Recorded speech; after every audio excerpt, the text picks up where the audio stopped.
Hello बच्चों, कैसे हैं आप सब। एकदम बढ़िया। मैं दीपक पटेल, हम सबके channel study with Deepak Patel में आपका स्वागत करता हूं। तो आज की लेक्चर जो है हमारा पोटेंशियोमीटर पर है। पोटेंशियोमीटर आज का जो लेक्चर है हमारा पोटेंशियोमीटर को सब कुछ खत्म करेंगे पोटेंशियोमीटर से। ठीक, अब आपको पता होना चाहिए पोटेंशियोमीटर क्या होता है। पोटेंशियोमीटर एक ऐसा डिवाइस होता है जो ईएमएफ को मेज़र करने के लिए, ठीक, ये जो ईएमएफ को मेज़र करने के लिए इस्तेमाल किया जाता है। अब आती है एप्लीकेशंस क्या क्या है पोटेंशियोमीटर की।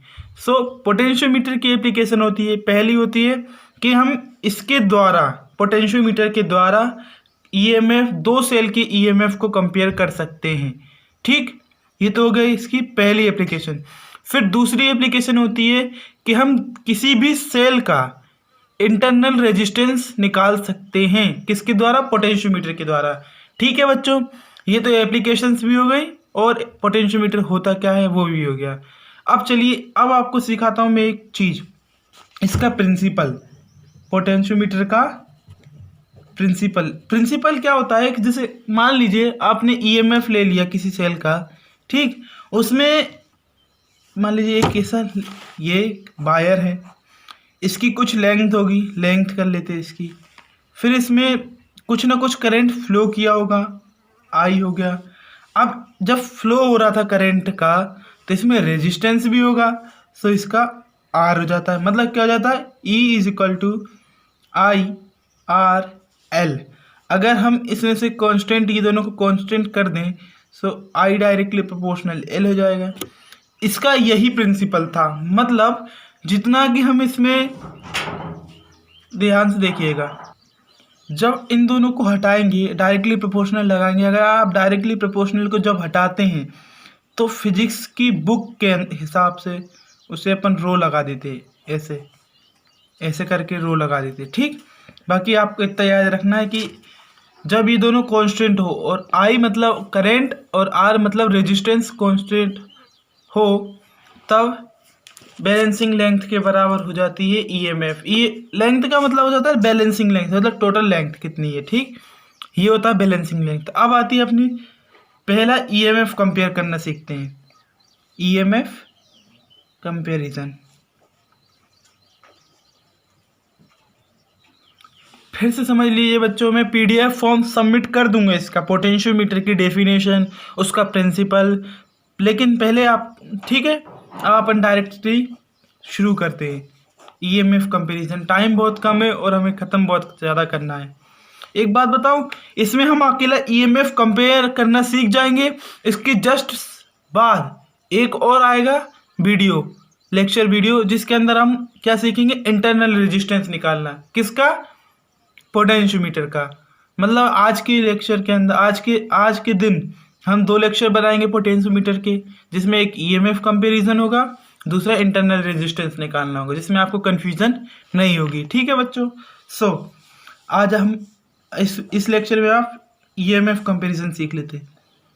ऐसे आपको स्ट्रेट लाइन बनानी है, यहाँ आपको एक बैटरी लगा देनी, जिसको हम लीड एक्यूमुलेटर का मतलब होता है सेल।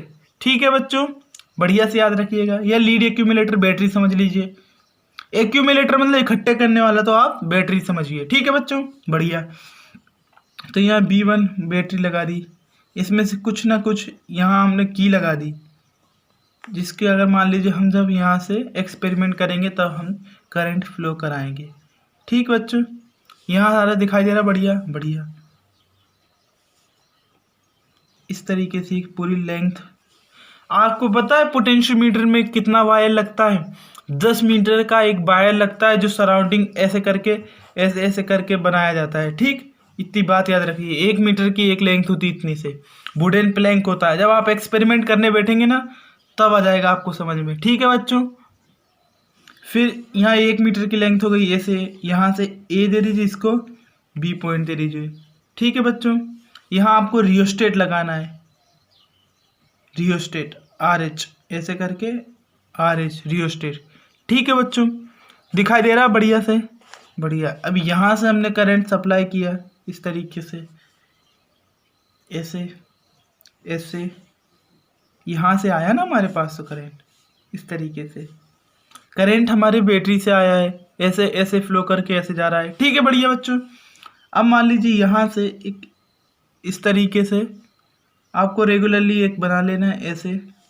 अब इसके बीच सेंटर से इस तरीके से, ठीक बच्चों। अब हमें दो सेल के ईएमएफ निकालने थे, तो एक E1 ये होगा, E2 ये हो गया, इस तरीके से बच्चों। ठीक, यहाँ एक गैल्वेनोमीटर लगा दीजिएगा इस तरीके से, गैल्वेनोमीटर, और यहाँ जो की ये गैल्वेनोमीटर।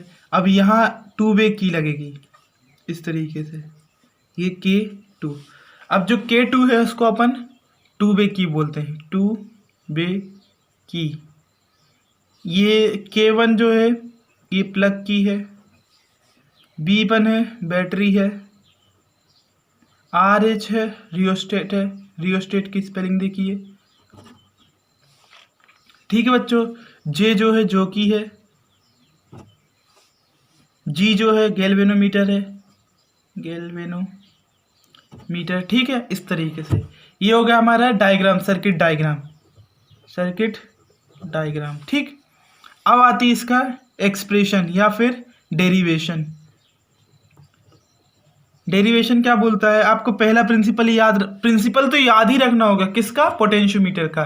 ठीक, सो अगर मान लीजिए हम निकालने बैठे किसी इसका, मतलब पहले ईएमएफ, फर्स्ट सेल का ईएमएफ। अब 2 वे की क्या होती है, जब 2 वे की अगर आप इसको, इस वाले का ईएमएफ निकाल रहे हैं तो ये अपने आप बंद हो जाएगा, अगर जब इसका निकालने बैठे तो ये अपने आप बंद हो जाए, इसको 2 वे की बोलते हैं। ठीक है बच्चों।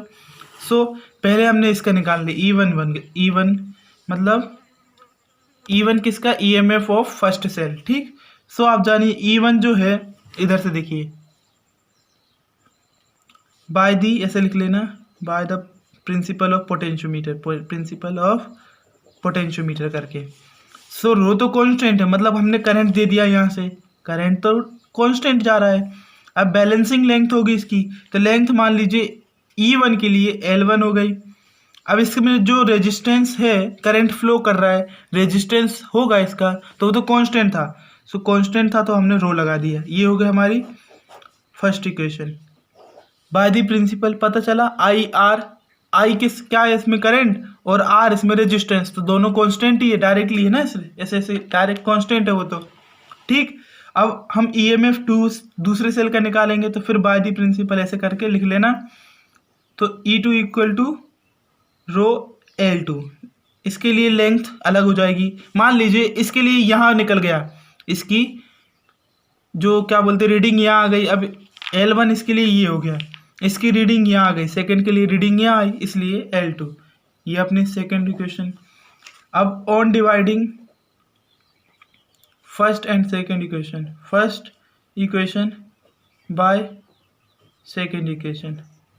ठीक, सो E1 अपॉन में E2 equal to row L1 upon में रो L2, रो से row cancel, E2 equal to L1 upon में ये L2।